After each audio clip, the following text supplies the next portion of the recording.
सास का घूंघट। ये है देविका। देविका पढ़ी लिखी और मॉडर्न लड़की है, लेकिन उसकी शादी ऐसे परिवार में हुई है जो गांव में रहता है। भले ही ये 21वीं सदी है, लेकिन देविका की ससुराल वालों की सोच वो तो 18वीं सदी से आगे बढ़ी ही नहीं। आइए जानते हैं क्या होगा जब शहर की पढ़ी लिखी और मॉडर्न लड़की फंस जाएगी संकीर्ण मानसिकता वाले माहौल में। सागर, ये तुम्हारे गांव में सबने इतने लंबे लंबे घूंघट क्यों कर रखे हैं? और ये सब मुझे इतना घूर घूर कर क्यों देख रहे हैं? अरे यार, तुम भी घूंघट कर लो ना, इसीलिए तो देख रहे हैं सब तुम्हें। कम ऑन सागर, मैं घूंघट नहीं कर सकती। तुम्हें पता है ना मैं कौन हूँ। लेकिन देविका, मेरे पिताजी, चाचा जी, बड़े भैया और जीजा जी ने तुम्हें बिना घूंघट के देख लिया ना तो बहुत गुस्सा होंगे और न जाने कौन कौन से फरमान सुनाएंगे। घर चलो, देखा जाएगा जो होगा। सागर देविका से कई बार कहता है कि वो घूंघट कर ले, लेकिन देविका सागर की नहीं सुनती और अपने ससुराल के दरवाजे पर पहुंच जाती है। जब देविका वहां पहुंचती है तो देखती है कि उसकी सास बिमला, चाची सास कम्मो और जेठानी सुजाता ने लंबा सा घूंघट कर रखा था, पर उनकी ननद वीना ने घूंघट नहीं किया हुआ था। लेकिन हाँ, उसने सर पर सलीकी के साथ दुपट्टा जरूर ओढ़ा हुआ था। सागर अपनी पत्नी को सबसे मिलवा रहा होता है, तभी सागर के पिता जोगिंदर बोलते हैं, सागर, तूने बहू को इस घर के तौर तरीके नहीं समझा। हमारे घर की औरतें बिना घूंघट के किसी पर आए मर्द के सामने नहीं आती और तू इसे ऐसे ही ले आया। पिताजी, मैं समझा दूंगा। वो नई नई शहर से आई है ना, इसलिए उसे पता नहीं है। सागर की बात सुनकर उसके चाचा जी महेंद्र बोलते हैं, ये बात तो तुझे गांव में कदम रखते ही अपनी बीवी को समझानी चाहिए थी। हमारा गांव में बहुत नाम है। तेरी बीवी ऐसे गांव भर में घूमेगी तो क्या इज्जत रह जाएगी हमारी। ये बोलकर जोगिंदर और महेंद्र वहां से चले जाते हैं। शाम को घर की सारी औरतें खाने की तैयारी करती है। खाना तैयार हो जाता है, लेकिन घर की कोई भी औरत खाना नहीं खाती। बहुत रात हो जाती है, तब देविका कहती है, सासू माँ, खाना बने हुए तो देर हो गई, रात भी बहुत हो गई है, हम लोग खाना क्यों नहीं खा रहे हैं? अरे बहू, ये क्या बोल रही हो? हमारे यहाँ घर की औरतें तब तक खाना नहीं खाती जब तक घर के मर्द खाना ना खा ले। लेकिन इतनी देर हो गई, आप सबको भूख नहीं लग रही क्या? तभी देविका की जेठानी सुजाता कहती है, लग तो रही है, लेकिन यहाँ की यही रीत है, ये निभानी तो पड़ेगी ना। भाभी जी, ये रीत नहीं है, औरतों को प्रताड़ित करने का एक तरीका है।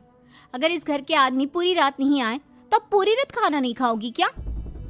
देविका ये बोलकर सीधा सागर के पास जाती है। सागर उसे समझाता है, देविका, यहाँ ऐसा ही होता है, तुम थोड़ा सब्र कर लो, पिताजी और चाचा जी आते ही होंगे, फिर हम सब खाना खाएंगे। सागर देविका को समझा ही रहा था, तभी देविका की ननद वीना आकर कहती है, सागर, खाना खाने आ जाओ, पिताजी और चाचा जी आ गए हैं। चलो देविका, तुम्हारा इंतजार खत्म हुआ। सागर खाने के लिए बैठ जाता है। जब सब खाना खाने बैठते हैं तो देविका भी बैठ जाती है। सागर धीरे से उसे कहता है, अरे देविका, ये क्या कर रही हो? तुम इस तरह हमारे साथ खाना नहीं खा सकती। मगर क्यों सागर, मुझे भूख लगी है, सब लोग खा रहे हैं तो मैं क्यों नहीं खा सकती? ये हमारे घर का नियम है, पहले घर के आदमी खाते हैं और बाद में औरतें। लेकिन सागर, हमारे घर में तो ऐसा कोई नियम नहीं है। देविका और सागर में बहस छिड़ जाती है। तब सागर का बड़ा भाई कहता है, सागर, तेरी बीवी को एक बार में समझ में नहीं आता क्या कि इस घर की औरतें मर्दों के खाना खाने के बाद ही खाना खा सकती है? भैया, मैं देविका को यही समझा रहा था। मुझे तो लग रहा है कि इसके दिमाग में कोई बात ही नहीं बैठती एक बार में। भैया, मेरे दिमाग में बात तब बैठेगी ना जब आपकी बात कोई ढंग की होगी। अरे आखिर क्यों घर की औरतों को आप लोगों की बात खाना मिलेगा? हाँ, अब से पहले घर की किसी औरत ने घर की किसी मर्द से इस लहजे में बात नहीं की थी, इसलिए वो सब देविका की बात सुनकर हैरान रह गए। तभी सागर की जीजा और वीना के पति कल्याण जी कहते हैं, ये क्या है सागर, इस घर की दीवारों को औरतों की इतनी ऊंची आवाज सुनने की आदत नहीं है। अपनी बीवी को बोल जरा होश से काम ले और चुपचाप चली जाए। क्यों चली जाऊं मैं चुपचाप? इस घर की औरतें आपकी हर बात बर्दाश्त कर लेंगी, लेकिन मैं शहर की पढ़ी लिखी लड़की हूँ। आपके कोई भी फालतू के रीति रिवाज मैं नहीं बर्दाश्त करने वाली। इस तरह देविका ने सारे घर की औरतों के लिए मिसाल पैदा कर दी। जोगिंदर के घर में पहली बार किसी महिला ने विरोध का स्वर उठाया है, ये बात घर के किसी मर्द को बर्दाश्त नहीं हो रही है। तभी जोगिंदर कहता है, महेंद्र, मोहन, इस बेशर्म लड़की को कमरे में बंद कर दो और आज इसे कोई खाना नहीं देगा। अगर किसी ने इसे खाना दिया तो मैं उसे जिंदा नहीं छोड़ूंगा। महेंद्र और मोहन उसे कमरे में बंद कर देते हैं और उसे खाना भी नहीं देते। रात के 3 बज जाते हैं। भूख की वजह से देविका को नींद भी नहीं आती। तभी उसे कुछ महसूस होता है। ऐसा लग रहा है कोई दरवाजा खोल रहा है, लेकिन इतनी रात को कौन हो सकता है? कहीं सागर तो नहीं? देविका उम्मीद भरी नजरों से दरवाजे की तरफ देखती है, लेकिन दरवाजा खोलने वाला सागर नहीं बल्कि विमला और कम्मो है। माँ जी, चाची जी, आप दोनों? बहू, ये ले, हम तेरे लिए खाना लाए हैं, खा ले। और ये बात ना तो किसी को बताना मत कि हमने तुझे खाना दिया है, नहीं तो हमारे मर्द मार मार कर हमारा बुरा हाल कर देंगे। माँ जी, आप यहाँ इतना घुट घुट कर क्यों रहती हो? देविका, अब तू भी इस घर की बहू है, तू भी हमारी तरह रहना सीख ले। इस घर के कायदे कानून अपना ले। इस घर के मर्द तो कभी बदलने वाले हैं नहीं बहू, तो तू ही बदल ले अपने आप को। माँ जी, बदलाव अच्छे के लिए हो तो हमें बदलना चाहिए। बेकार और बेतुकी बातों का तो विरोध करना चाहिए। दोनों ने देविका को समझाने की कोशिश की, लेकिन देविका ने उल्टा उन्हें ही समझा दिया। इसी तरह एक दिन देविका किसी बात पर जोर जोर से हंस रही थी। तभी देविका की सास विमला ने उसे टोकते हुए कहा, अरे बहू, तू इतनी जोर जोर से क्यों हंस रही है? हमारे घर की औरत इतनी जोर जोर से नहीं हंसती। विमला अपनी बहू को समझा रही थी कि तभी महेंद्र बोलता है, अरे कम्मो, कौन है ये औरत जो बेशर्मों की तरह जोर जोर से हंस रही है? तभी कम्मो और देविका बाहर आ जाती हैं। जी वो मैं हंस रही थी चाचा जी। अब आप लोग हंसने पर भी पाबंदी लगाओगे क्या? तुम जैसी बदतमीज लड़कियों से मैं बात नहीं करना चाहता, लेकिन कान खोलकर सुन लो, इस घर की औरतें इतना जोर जोर से नहीं हंसती। और हाँ, तुम्हें पहले ही बता चुके हैं कि इस घर की दीवारों को औरतों की तेज आवाज सुनने की आदत नहीं है। इस घर की दीवारों को आदमियों की ऊंची आवाज सुनने की आदत है, लेकिन औरतों की नहीं। चाचा जी, आपके घर की दीवारें तो बहुत दोगली है। हर पाबंदी औरतों के लिए क्यों चाचा जी? औरतें ये नहीं कर सकती, औरतें वो नहीं कर सकती। औरतें सांस ले सकती है या उस पर भी पाबंदी है? चुप हो जाना बहू, मत बोल और घूंघट कर ले। ये तेरे चाचा ससुर है, थोड़ा तो लिहाज कर। कम्मो के समझाने पर भी देविका चुप नहीं होती। वो महेंद्र से ऐसे ऐसे सवाल पूछती है जिनका जवाब उसके पास होता ही नहीं। महेंद्र गुस्से से सागर को आवाज देता है। महेंद्र की आवाज सुनकर घर के सभी आदमी बाहर आ जाते हैं। जी चाचा जी, आपने बुलाया? अपनी मुंह जोर बीवी को यहाँ से ले जाने तो कुछ अनर्थ हो जाएगा। क्या हुआ चाचा जी? तेरी बीवी जिस तरह से मुझसे बात कर रही है, छोटे बड़े की तमीज नहीं है इसे। कम से कम 7 दिन तक ये कमरे से बाहर नहीं निकलनी चाहिए। अगर इसे मैंने कमरे से बाहर देख लिया तो किसी की खैर नहीं, समझे? पर मैंने कुछ गलत नहीं बोला। सागर, जो सच है मैंने वही कहा है। देविका, चलो मेरे साथ। लेकिन सागर, मेरी बात तो सुनो। सागर देविका को वहां से ले जाता है। इसी तरह से कई दिन बीत गए।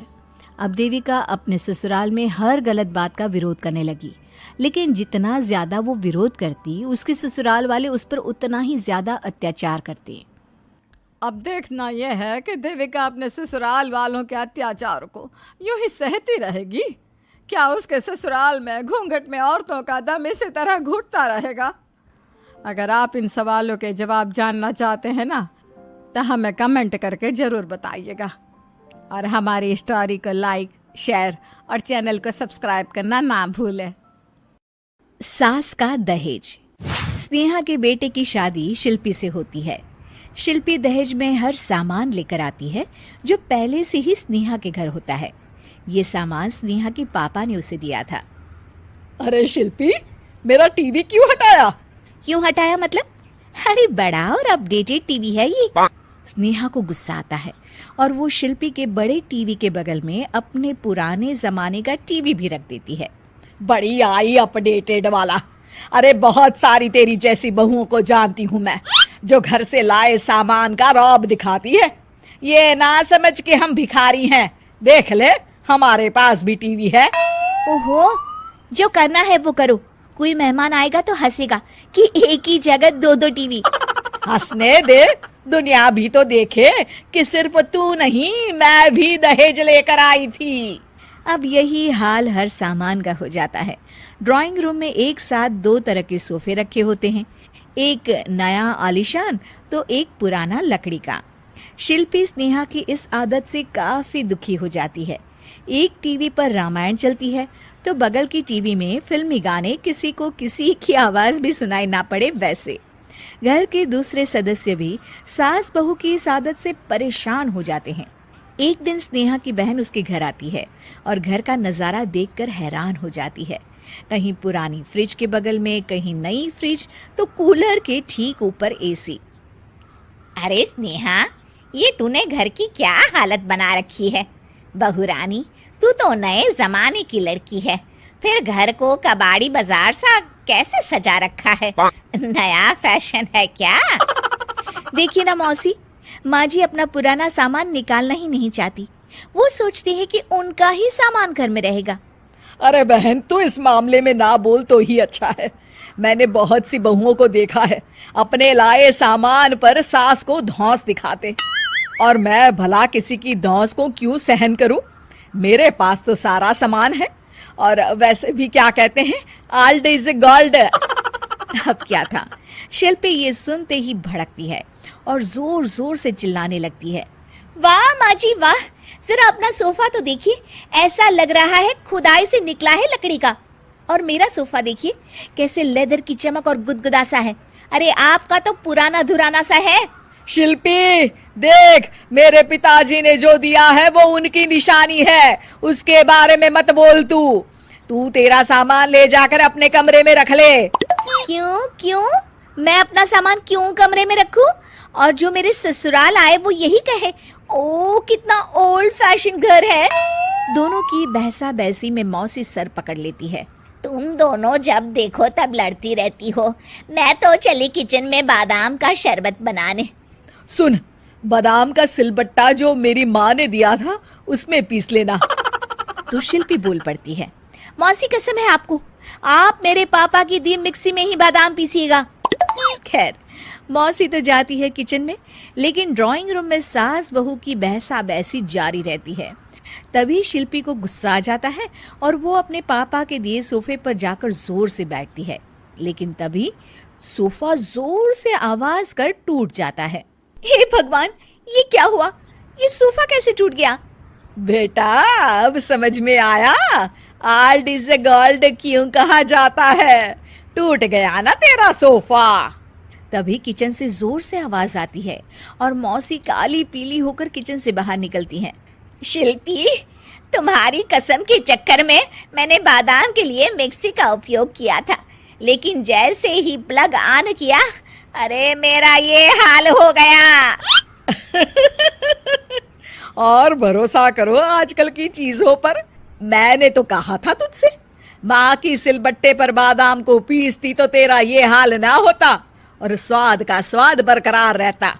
अरे जब सब चीजें घर में थी तो क्या जरूरत थी तेरे पापा को सामान देने की। वैसे भी बहू, आजकल दहेज वही मांगता है जिनकी खुद की काबिलियत नहीं होती। आप ठीक कह रही हैं माँ जी।